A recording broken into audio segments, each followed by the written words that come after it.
The programmer wrote a piece of code to show you. How hard is it to press the gun well in PUBG? Hello everyone. I'm a curious programmer, Xiaoshen Tenkong.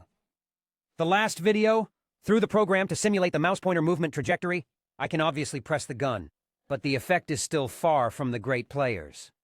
Even though the distribution of bullets within 5 meters is quite concentrated, but a little distance away the gap is highlighted. During multiple gun presses, the pointer trajectory remains the same, but the bullet distribution keeps changing. This phenomenon shows that the recoil of the bullet is actually a bit more complicated than our intuition. First of all, there's a large upward fixed recoil. It's the only one that can be predicted. Its direction and size are fixed. In addition, there's also a random recoil in the vertical direction. It's random in size. The direction is sometimes up and sometimes down, and it's an unpredictable recoil. There is also a random recoil force in the horizontal direction. The direction is sometimes to the left and sometimes to the right. The magnitude and direction are also unpredictable. This unpredictable property dictates that the randomized recoil of each shot cannot be handled in advance. You can only wait for the random deflection of the round to occur, and move your mouse after the random deflection of the bullet is generated, so that the next round doesn't accumulate to a bigger offset based the previous one. So in the extreme case, is that one of the bullets has a random deflection. We can react and move at the speed of light to finish correcting this offset. This way, the bullet's dispersion will be at most the maximum random offset that can be produced by a single bullet.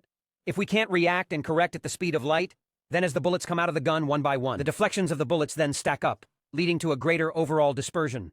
So in the extreme case, if the fixed recoil can be precisely compensated for, there's only 4 directions of random recoil left. And if you correct for each round's deflection by reacting at the speed of light and moving at the speed of light, then the maximum offset in each direction is only the maximum amount of deflection a given bullet can produce. Then the bullets will end up in a very small ellipse. But actually, if you can only accurately compensate for fixed recoil and can't correct for random recoil at the speed of light, rather it's a lag correction, then the random offsets will be superimposed, and that could lead to a further increase in dispersion. The bullets will end up in a larger ellipse. In order to keep the random offsets from stacking up too large, there are 2 things we can do. 1. Improve reaction time and muscle accuracy. Try to detect the offset as early as possible and move the mouse to correct it as soon as possible. 2. Put your hands together. Worship and pray that the random offsets will cancel each other out with a high probability. For example, starting with the first round, the offsets are, in order, 5 to the right, 4 to the left, 3 to the right, 4 to the left, 1 to the left, 2 to the right. After these 6 rounds of this kind of shooting, even with no mouse correction, the maximum offset in 6 rounds is only 5. The position of the 6th bullet will be back to 1. In this situation, the 7th bullet will not be too far away from this base. So now let's try to analyze the random recoil distribution. Since the trajectory of the gun that I adjusted may not be able to compensate for the fixed recoil in the vertical direction with 100% accuracy. To avoid introducing unnecessary variables, let's just take the horizontal direction. Because there's only random recoil in the horizontal direction, it is 100% random. When analyzing, in order to prevent my moving the mouse during gun pressure from interfering with the experiment, I developed an additional feature. It is an additional function that intercepts and blocks the mouse movement commands to the computer during the gun press, to ensure that the mouse movements on the table do not affect the game. To quantify the level of recoil, without reading the game's memory, the only way left is visual analysis.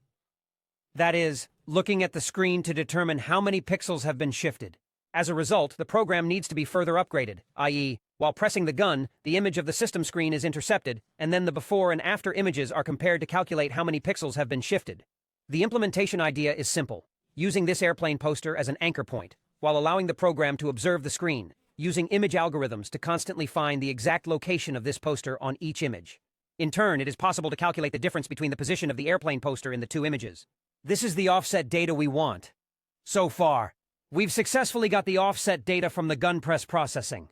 In the next video, we'll statistically analyze this data and see how hard it is to deal with horizontal recoil.